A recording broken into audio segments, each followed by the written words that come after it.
ಎಲ್ಲರಿಗೂ ನಮಸ್ಕಾರ.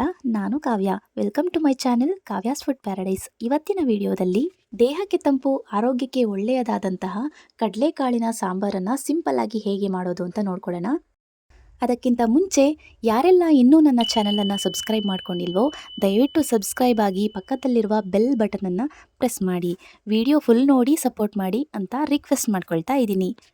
ಹಾಗೆ ವಿಡಿಯೋ ಇಷ್ಟ ಆದರೆ ಒಂದು ಲೈಕ್ ಮಾಡಿ, ಹಾಗೆ ಒಂದು ಶೇರ್ ಮಾಡಿ. ಬನ್ನಿ ವಿಡಿಯೋನ ಸ್ಟಾರ್ಟ್ ಮಾಡೋಣ. ಇಲ್ಲಿ ನಾನು ಒಂದು ಆಲೂಗೆಡ್ಡೆ ಹಾಗೆ ಒಂದು ಗುಂಡು ಬದನೆಯನ್ನು ತೊಗೊಂಡಿದ್ದೀನಿ.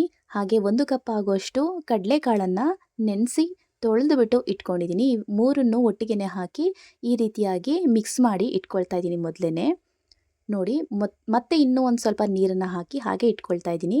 ಯಾಕೆಂತಂದರೆ ಒಗ್ಗರಣೆ ಹಾಕುವಷ್ಟರಲ್ಲಿ ಆಲೂಗೆಡ್ಡೆ ಮತ್ತು ಬದನೆಕಾಯಿ ಕೆಂಪಾಗಿಬಿಡುತ್ತೆ ಅಂತ ಅಂದ್ಬಿಟ್ಟು. ಇಲ್ಲಿ ನಾನು ತೆಂಗಿನಕಾಯನ್ನು ತಗೊಳ್ತಾ ಇಲ್ಲ, ಕೊಬ್ಬರಿಯನ್ನು ತಗೊಳ್ತಾ ಇದ್ದೀನಿ.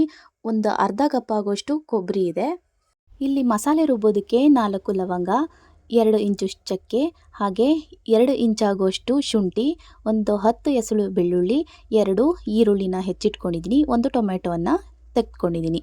ಮತ್ತು ಒಗ್ಗರಣೆಗೆ 1 ಈರುಳ್ಳಿಯನ್ನು ಸಣ್ಣದಾಗಿ ಹೀಗೆ ಕಟ್ ಮಾಡಿ ಇಟ್ಕೊಂಡಿದ್ದೀನಿ ಉದ್ದುದ್ದವಾಗಿ. ಹಾಗೆ 1 ಟೊಮೆಟೊ ಮತ್ತು ಸ್ವಲ್ಪ ಕೊತ್ತಂಬರಿ ಸೊಪ್ಪನ್ನು ಸಣ್ಣದಾಗಿ ಹೆಚ್ಚಿಟ್ಕೊಂಡಿದ್ದೀನಿ. ಇಲ್ಲಿ ಮೊದಲು ಕೊಬ್ಬರಿಯನ್ನು ಪುಡಿ ಮಾಡಿಟ್ಕೊಳ್ಬೇಕು.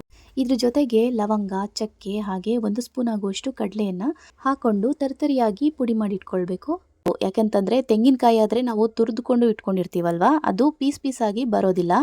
ಇದು ಕೊಬ್ಬರಿ ಆಗಿರೋದ್ರಿಂದ ಪೀಸ್ ಆಗಿ ಉಳ್ಕೊಂಡು ಬಿಡುತ್ತೆ ಅಂತ ಮೊದಲೇ ಕೊಬ್ಬರಿನ ಮಾತ್ರ ಈ ರೀತಿಯಾಗಿ ಪುಡಿ ಮಾಡಿ ಇಟ್ಕೊಳ್ಬೇಕು. ಇದ್ರ ಜೊತೆಗೆ ಶುಂಠಿ, ಬೆಳ್ಳುಳ್ಳಿ, ಈರುಳ್ಳಿ ಮತ್ತು 1 ಟೊಮೆಟೊವನ್ನು ಹಾಗೆ ದಪ್ಪನಾಗಿ ಕಟ್ ಮಾಡಿ ಇದರೊಳಗಡೆಗೆ ಹಾಕ್ಕೊಳ್ತಾ ಇದ್ದೀನಿ.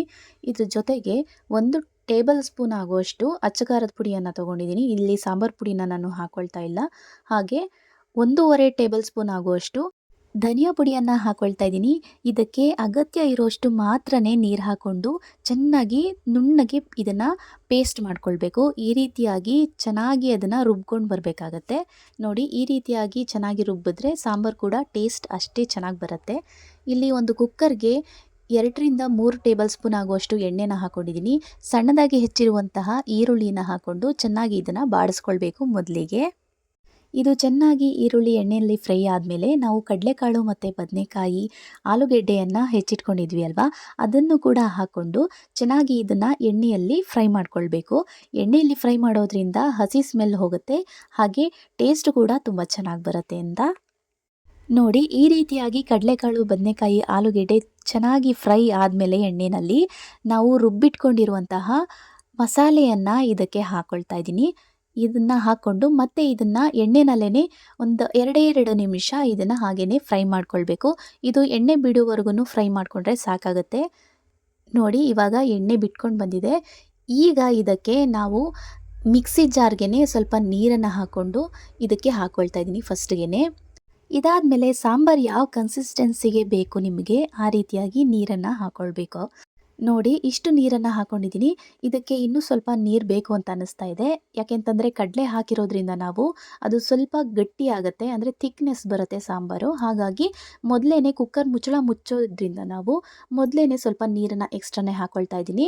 ಇಲ್ಲಿ ಹೆಚ್ಚಿಟ್ಕೊಂಡಿರುವಂತಹ 1 ಟೊಮೆಟೊ ಮತ್ತು ಸ್ವಲ್ಪ ಕೊತ್ತಂಬರಿ ಸೊಪ್ಪು ಹಾಗೆ ರುಚಿಗೆ ತಕ್ಕಷ್ಟು ಉಪ್ಪನ್ನು ಹಾಕ್ಕೊಂಡು ನಾನಿಲ್ಲಿ ಮತ್ತೆ ಮಿಕ್ಸ್ ಮಾಡಿಕೊಂಡು ಇದನ್ನು ಲಿಡ್ನ ಕ್ಲೋಸ್ ಮಾಡಿ ಮತ್ತು ಇದನ್ನು 3ರಿಂದ 4 ವಿಷಲ್ ಕೂಗಿಸ್ಕೊಳ್ಬೇಕಾಗತ್ತೆ. ಅಂದರೆ ಕಡಲೆಕಾಳು ಯಾವ ರೀತಿ ಇದೆ ಅನ್ನೋದರಲ್ಲಿ ಡಿಪೆಂಡ್ ಆಗುತ್ತೆ.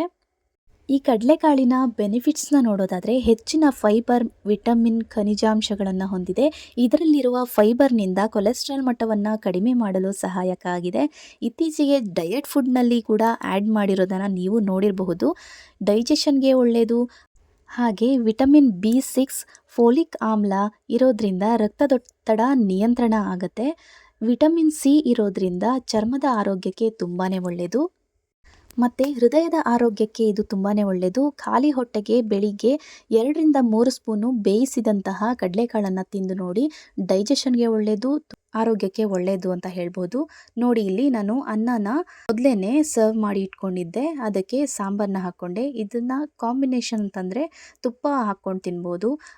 ಮತ್ತು ಇಲ್ಲಿ 1 ಕಪ್ ಆಗುವಷ್ಟು ಮೊಸರನ್ನ ಇಟ್ಕೊಂಡಿದ್ದೀನಿ, ಹಾಗೆ ಸೇವನ್ನು ಕೂಡ ಇಟ್ಕೊಂಡಿದ್ದೀನಿ.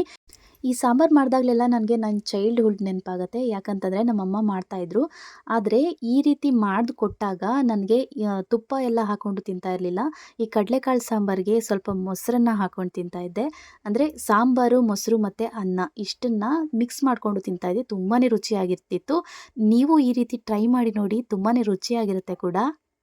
ನಿಜವಾಗ್ಲೂ ಈ ರೀತಿ ಸಾಂಬಾರನ್ನ ಮಾಡಿಕೊಂಡು ಒಮ್ಮೆ ಟ್ರೈ ಮಾಡಿ ನಿಮ್ಮ ಮನೆಯಲ್ಲಿ ಟೇಸ್ಟ್ ನೋಡಿ. ನಿಜವಾಗ್ಲೂ ತುಂಬಾ ಚೆನ್ನಾಗಿರುತ್ತೆ. ನೋಡಿ ಈ ರೀತಿ ಕಾಳು ತುಂಬ ಚೆನ್ನಾಗಿ ಬೆಂದಿದೆ. ಹಾಗೆ ಆಲೂಗೆಡ್ಡೆನೂ ಕೂಡ ಅಷ್ಟೇ ಚೆನ್ನಾಗಿ ಬೆಂದಿದೆ. ಇದನ್ನು ತುಪ್ಪ ಮತ್ತು ಸಾಂಬಾರು ಜೊತೆಗೆ ಒಮ್ಮೆ ಟ್ರೈ ಮಾಡಿ ನೋಡೋಣ ಹೇಗಿರುತ್ತೆ ಅಂತ ಟೇಸ್ಟು. ಹೇಗಿತ್ತು ಅಂದರೆ ರುಚಿ ಅದ್ಭುತ ಅಂತ ಅನಿಸೋ ಹಾಗಿತ್ತು. ಒಮ್ಮೆ ಟ್ರೈ ಮಾಡಿ ನೋಡಿ ಹೇಗಿತ್ತು ಅಂತ ಕಮೆಂಟ್ನಲ್ಲಿ ತಿಳಿಸಿ. ನೋಡಿದ್ರಲ್ವಾ ಫ್ರೆಂಡ್ಸ್, ಆರೋಗ್ಯಕ್ಕೆ ತಂಪಾಗಿರುವಂತಹ ಕಡಲೆಕಾಳು ಸಾಂಬಾರನ್ನು ಸಿಂಪಲ್ಲಾಗಿ ಹೇಗೆ ಮಾಡೋದು ಅಂತ ಇವತ್ತಿನ ವಿಡಿಯೋದಲ್ಲಿ ನೋಡಿದ್ವಿ. ಈ ವಿಡಿಯೋ ಇಷ್ಟ ಆಗಿದ್ರೆ ದಯವಿಟ್ಟು ಸಬ್ಸ್ಕ್ರೈಬ್ ಮಾಡಿ, ಹಾಗೆ ಲೈಕ್, ಶೇರ್, ಕಮೆಂಟ್ ಮಾಡಿ. Thank you.